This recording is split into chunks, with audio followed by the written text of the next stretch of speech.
नमस्कार मित्रों, मैं प्रदीप स्वागत करता हूं आपका अपने चैनल न्यूज विद मी में।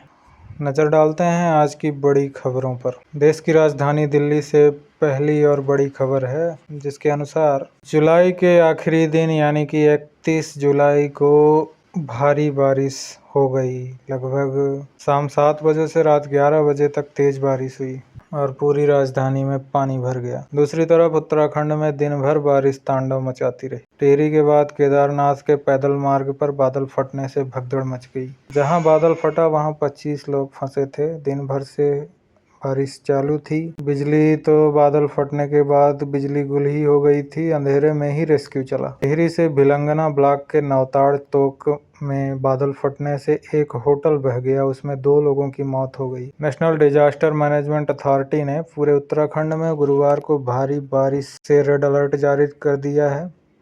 देहरादून, चंपावत, हरिद्वार, नैनीताल, पौड़ी, गढ़वाल, टिहरी, गढ़वाल में लोगों को सतर्क रहने को कहा गया है। वैसे संसद भवन परिसर में भी पानी घुस गया है। स्कूल कॉलेजों में छुट्टी है। Supreme Court, AIIMS, Lutyens Delhi, Bharat Mandapam, India Gate, Ring Road Tunnel, Pragati Maidan, ये सारे पानी में डूबे रहे। कई पेड़ धराशायी हो गए।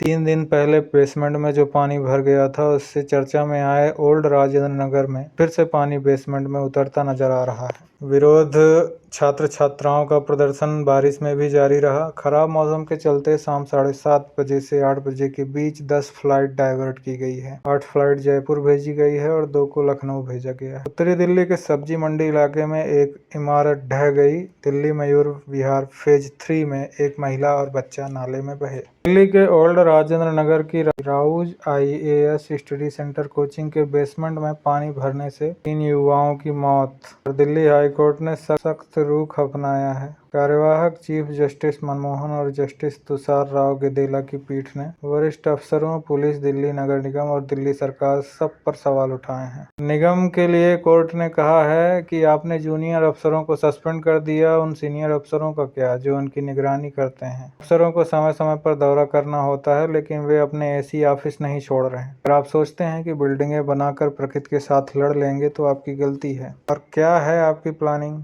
एक दिन आप सूखे की शिकायत करते हैं, दूसरे दिन बाढ़ की। आप किसी भी चीज के लिए तैयार नहीं हैं। शहर की आबादी 3 करोड़ से ज्यादा है, जबकि गंदे पानी की निकासी की योजना 6-7 लाख लोगों के लिए बनी थी। बुनियादी ढांचा अपग्रेड किए बिना इतने लोगों को कैसे समायोजित करेंगे? पुलिस पर उन्होंने कहा है कि SUV ड्राइवर की गिरफ्तारी पर आश्चर्य जताते हुए हाईकोर्ट ने कहा कि दिल्ली पुलिस आखिर क्या कर रही है? जांच की निगरानी कर रहे अधिकारी क्या कर रहे हैं? यह लीपापोती की कोशिश क्यों हो रही है? पुलिस ने कोर्ट को बताया कि उसने हादसे के जिम्मेदार SUV चालक पर कड़ी कार्रवाई की है। दूसरी ओर न्यायिक मजिस्ट्रेट विनोद कुमार ने SUV चालक मनोज को जमानत देने से मना कर दिया। दिल्ली सरकार की मुफ्तखोरी की संस्कृति की कड़ी आलोचना की। कोर्ट ने कहा, आपके पास कर्मचारियों को वेतन देने के पैसे नहीं हैं और आप बुनियादी ढांचे को कैसे अपग्रेड करेंगे? पैसे जुटा नहीं रहे हैं और इसीलिए पैसा खर्च भी नहीं कर पा रहे हैं। मुफ्तखोरी पर फैसला लेना होगा। मुफ्तखोरी, आपकी जानकारी के लिए बता दें, मुफ्तखोरी का मतलब वो जो दिल्ली में पानी फ्री, बिजली फ्री ये वाला सिस्टम चल रहा था, उसके लिए हाईकोर्ट ने ये सब कहा है। कोचिंग संस्थानों के लिए कानून लाएगी दिल्ली सरकार। दिल्ली सरकार की मंत्री आतिशी ने शहर के सभी कोचिंग संस्थानों के नियमितीकरण के लिए कानून लाने की घोषणा की है। इसमें कोचिंग संचालन, फीस, शिक्षकों की योग्यता और भ्रामक विज्ञापन आदि पर रोक के प्रावधान होंगे। दूसरी ओर इस हादसे के जिम्मेदार लोगों पर कार्यवाही की मांग को लेकर दिल्ली सिविल सेवा अभ्यर्थियों का धरना प्रदर्शन बुधवार को भी जारी रहा।